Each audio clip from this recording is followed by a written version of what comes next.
Hello everyone, my name is Nathan and I'm the technical support team lead.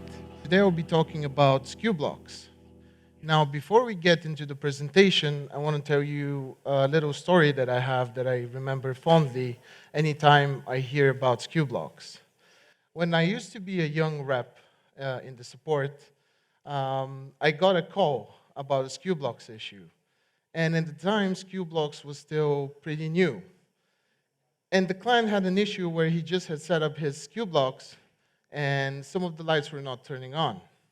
So what does young Nathan do? He goes to the basics.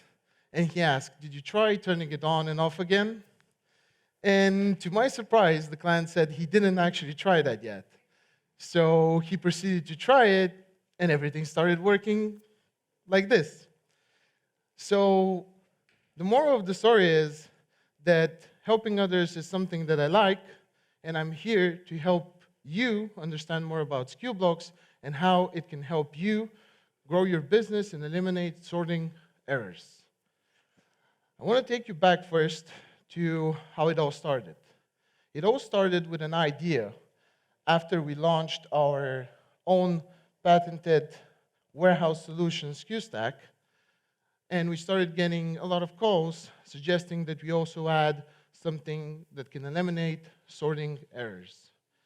And that idea turned into this amazing product that is now Skublox, that is always evolving, and we're adding always new things that are helping you optimize your workflow and eliminate errors further. Now, you might be asking yourself, why Skublox? In an industry where the average error rate is 3%, Skublox offers something more, something different. And you might be thinking that 3% isn't that much. But at the end of the month, when you draw the line, it all adds up, and numbers do matter. In the Skublox website, we have a calculator that you can use to see how much it is costing you with just the 3% error rate. Over here, you can see a screenshot of the calculator with just 1,000 orders, which it's not that much, but when you scale it up with 10,000 orders, it turns into the thousands of dollars.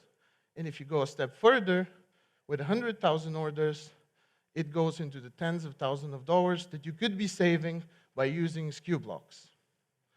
As I said, Skublox offers something more. With Skublox, the accuracy is up to 99.9%, almost eliminating all sorting errors. Just in 2023, we had above 10 million items sorted across more than 2 million orders. And if that is not enough, Skublox is very simple to use and set up. It takes 60 minutes of implementation time, 5 minutes of onboarding, and there are no language requirements because you're being guided by the visual cues that Skublox provides. Additionally, since we do know that some of you might not be using ShipBridge as your shipping solution, Skublox has an open API that you can incorporate and use to connect your shipping solution, allowing you to use Skublox with all its benefits without needing to change your shipping solution. Though, use ShipBridge. Another thing that's great about Skublox is that now the sorting app is available on any platform and any device, allowing you to install the app even on your personal phone, if needed, be it Android or iOS. Let's talk more about Skublox and what it does. The basic functionality of Skublox is Put to Light. Put to Light allows you to sort the items in specific slots through the algorithm as easy as 1, 2, 3. Over here, we have a quick video of the process happening in a warehouse. You see the warehouse worker picks the item, scans it, scans the Skublox barcode, places it in the slot, and then continues to do so with a couple more items. After she's done with sorting her items, on the other side, we have the shippers that are notified by the light that this order has been sorted, and is now ready to go out to your end customers. And they start shipping it and freeing up slots. Now, this is the standard way of freeing up slots from the wall, allowing you to sort even further more orders. But recently, we added the addition of license plates. License plates are a way of clearing a slot while still keeping the order and the item all together and using the slot further for sorting. The license plate is a unique barcode that is generated by the system that you can put on top of the box that is already sorted and then use it at a later point to ship the entire order, even in ShipBridge, allowing you to further optimize your workflow and save time. Another great addition that we have added recently to Skublox is serial numbers. Now, serial numbers, as you all know, are used in a lot of electronics, and we have added this on the sorting step so that you can better track specific items that could be costing you thousands of dollars if lost, and also allowing you to better pinpoint specifics for an item being sorted at what time and by who.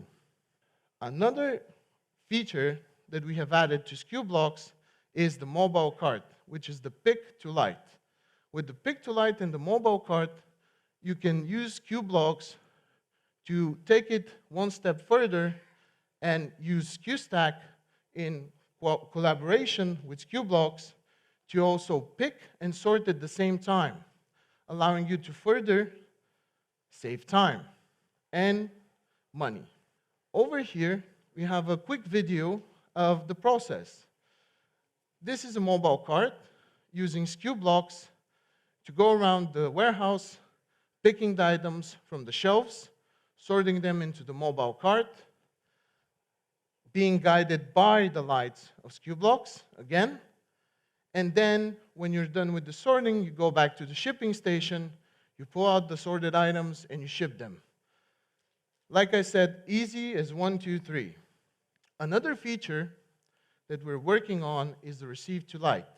This is something that we're still beta testing and is great for those of you who are doing cross-docking. It's gonna be something very game-changing in my opinion, and it's gonna allow us to take Skublox to the next step. It is something to look forward to, and if you wanna be part of the beta testing, you can let me know after the presentation. I would be happy to talk about it. Now, since we know that there are those of you who don't only want to know about Skublox, but want to have a bird's eye view of the whole process in a specific warehouse, or maybe in a warehouse that's far away and you're not on site, we have the hub. The hub is the central place where you can see a lot of information about how a specific wall, or even all your walls, are functioning for a warehouse or all your warehouses. And you can see live data in the hub of items being sorted, people doing their job, and other useful information like trackability and telemetries. One of the greatest additions in the hub is the timeline. The timeline is somewhere where you can see exactly what happened with a specific order, or maybe you want to check it by warehouse, maybe by employee, by order, and even by slot. This allows you to pinpoint specific times and patterns so you can help optimize your workflow and better guide your warehouse staff, or maybe give a call to a warehouse worker to further optimize something on the warehouse end. We added also geolocation to the hub, which is something very interesting. We also added wall type. We have added control app status and version. We have added computer OS and name, Ethernet status, and Wi-Fi status. Now you might be thinking that this is not much, but especially for me from the support, it's something very important, because when I get a call, I need to know all this information to help you, which makes my job easier so I can help you, help your warehouse staff. You might be wondering, what is the wall type I just mentioned? Well, recently, we rolled out something called the virtual wall. The virtual wall is basically what it sounds like. It's a virtual wall that you can use without the Skublox hardware. So the only thing you need is a printer and your imagination, and you can turn anything in the warehouse into a wall that you can use for sorting. The sky's the limit. Here, you can see how easy it is to set up a virtual wall in the hub again. With just a couple of clicks, you can type in the name, the warehouse, how many columns and rows you want to have for the virtual wall, and even how to sort the slots. Even if you want to double the wall, you can do it with just a couple of clicks. If you want to change it from 20 to 40 slots, it's simple as that. And if there's anything you can take away from my presentation is that you should work smarter and not harder. Thank you.